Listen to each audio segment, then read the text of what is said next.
नमस्कार। आज ये हमारी पहली वीडियो संभवतः ऐसे वातावरण में होगी जहाँ भाग दौड़ से दूर एक शांत वातावरण में। और सबसे दिलचस्प बात ये है कि ये जो स्थान है वो हमारे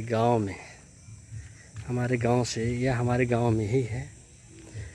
जब यहाँ पे बहुत कम लोग आते जाते हैं और जो आते जाते हैं उनकी एक आस्था इस तालाब से, इस स्थान से जुड़ी हुई है। और यह तालाब देखा जाता है तो एक ऐतिहासिक तालाब के रूप में। देखिए पहले की बनावट कैसी बनाई गई है, कितना अच्छा सुंदर सा इसके लिए घाट बनाया गया है। इस पे जब हम लोग बचपन में रहते थे, आते थे, नहाते थे यहाँ पे, और बहुत साफ़ सुथरा होता था। थोड़ा सा दुख इस बात का, ये तालाब अब धीरे धीरे गंदगी की परवान चढ़ रहा है। प्लास्टिक ने इस तालाब की खूबसूरती को समाप्त कर दिया और कुछ हम लोग पूजा पाठ को अब धीरे धीरे जो दिखावे में परिवर्तित कर रहे हैं, उसने भी इस तालाब की खूबसूरती को समाप्त करने का काम किया है।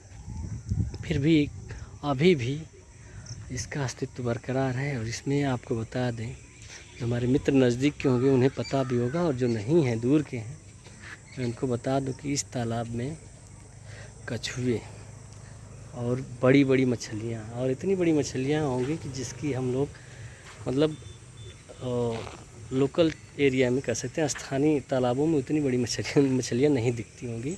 जाहिर सी बात है, ये ऐसी मछलियाँ गंगा नदी में या बड़ी नदियों में दिखाई देती हैं।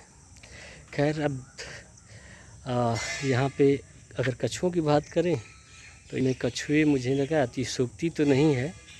और आते जाते अगर दिख जाती है वीडियो में, मैं आपको जूम करके वीडियो दिखाऊंगा, 20 केजी से ऊपर के ही कछुए, बहुत सारे कछुए ऐसे हैं जिनका वज़न 20 केजी होगा। मतलब बहुत ही खूबसूरत नज़ारा होता है। और इस तालाब से कह सकते हैं कि कुछ मान्यताएं भी जुड़ी हुई हैं। देखिए जूम करके आपको दिखा रहे हैं, जो पानी में हलचल हो रही है ये कछुओं की वजह से ही हो रही है, और मछलियां भी इसमें दिखाई देती हैं। और मैं जैसा बता रहा था आपसे कि इस तालाब से लोगों की मान्यताएं भी जुड़ी हैं। अब अपने अपने तरीके से लोग इसके बारे में कुछ दंत कथाओं के माध्यम से बताते हैं। यह स्थल भुड़कुड़ा मठ परंपरा से जुड़ा हुआ स्थल है।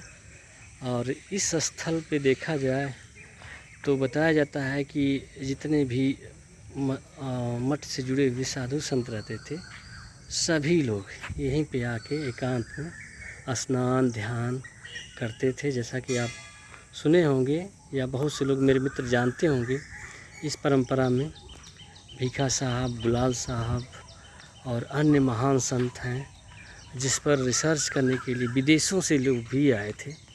और इस परंपरा का निर्वहन अभी भी स्थानीय लोगों के द्वारा किया जाता है। सुबह शाम यहाँ पे आते हैं लोग, ध्यान स्नान वंदना करते हैं और फिर सुकून भरे पल बिताने के बाद अपने गंतव्य की ओर चले जाते हैं।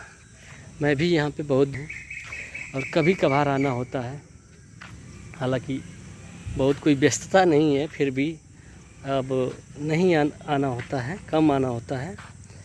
तो देखिए कछुआ है, आपको ये जो पानी में हलचल हो रही है और वहाँ पे एक बड़ा सा कछुआ है। ये बहुत बड़े यहाँ पे आने के बाद आप देखेंगे ये दर्शनीय स्थल है। और यहाँ पे आएंगे तो तमाम यहाँ के जो अनुभवी लोग हैं, जो बुज़ुर्ग लोग हैं, वो लोग कुछ न कुछ इसके बारे में बताएंगे। कुछ न कुछ है मान्यताएं जिसके बारे में हम लोग केवल सुने हैं दादाजी के और अन्य लोगों के माध्यम से। तो यहाँ पे कई धार्मिक गृह भी बनाए गए हैं और कुछ उपासना गृह इस तरह बनाए गए हैं।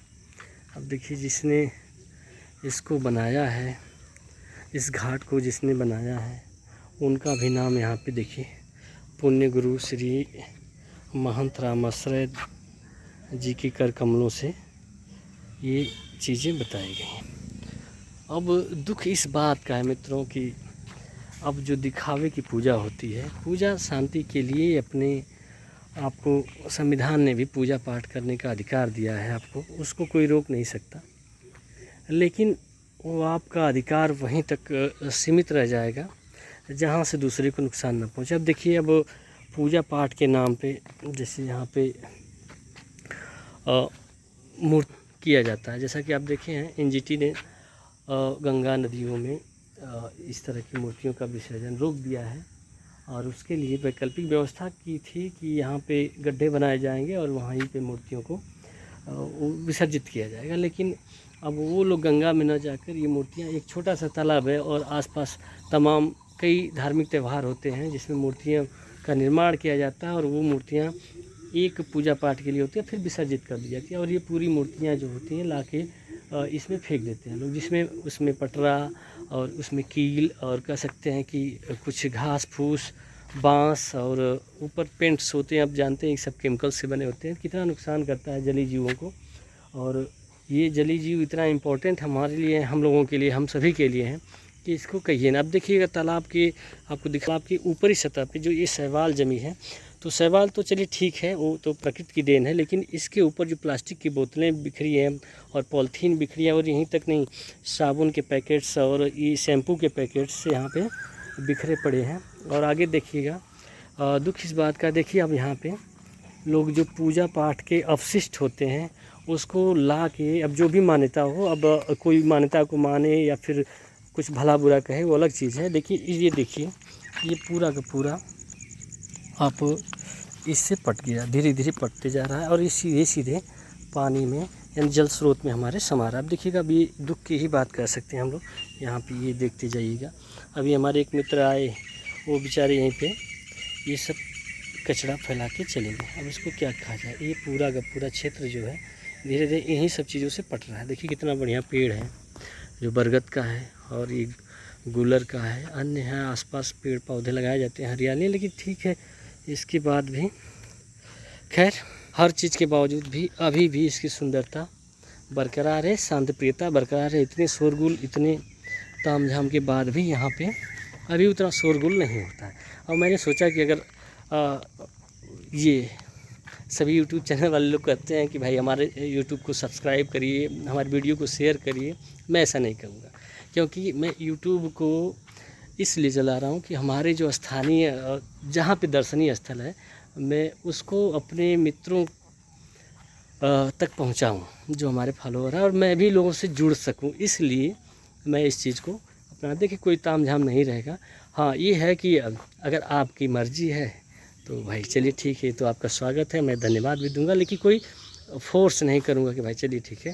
मेरा नाम शिवचरण यादव है, और आज के बाद मैं विभिन्न जगहों पर जहाँ जहाँ पर भी जाऊंगा, इस तरह के जो महत्वपूर्ण स्थल हैं, जो हमारे कह सकते हैं कि जो जिसको हम लोग इग्नोर करते जा रहे हैं, जैसे कह सकते हैं कि घर के पास ही सब कुछ है और हम ढूंढते हैं जहाँ जहाँ दूर दूर तक, तो वैसी चीज़ें हम आपको दिखाने का प्रयास, छोटी छोटी चीज़ों को दिखाने का प्रयास हम करेंगे।